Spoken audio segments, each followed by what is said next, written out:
ह्या काकू घराच्या टेरेसवर शेती करून महिन्याला 1 लाख रुपये कमवते ते. केरळ मधल्या कोलम भागात राहणाऱ्या 58 वर्षाच्या रेमाबाई, ज्या शाळेत कधी काळी झूलॉजी शिकवायच्या, त्या त्यांच्या रिटायरमेंट नंतर मोकळ्या वेळेत काय करायचं म्हणून त्यांनी आपला मोकळा वेळ शेती करण्यात घालवायचा निर्णय घेतला.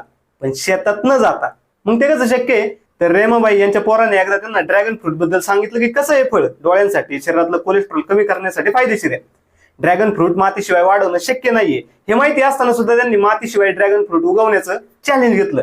त्यासाठी त्यांनी घराच्या टेरेसवर प्लॅस्टिकचं एक बॅलर आणलं, त्यात खालच्या बाजूला ड्रेनेजसाठी एक होल केलं, त्यावर हिरव्या पाल्याचा, लाकडी भुशांचा, तांदळाच्या सालींचा आणि त्याच्यावर सेंद्रिय खताचा एक थर लावला. आता हे सेंद्रिय खत सुद्धा त्यांनीच तयार केलं होतं.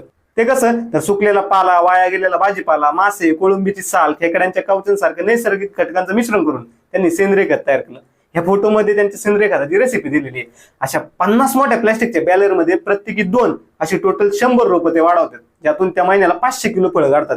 त्यांची ही फळं 200 रुपये किलोने सहज विकली जातात. अशा पद्धतीने छोट्या जागेत माती नसलेल्या शेतीमधून ह्या काकू महिन्याला 1 लाख रुपये काढतात.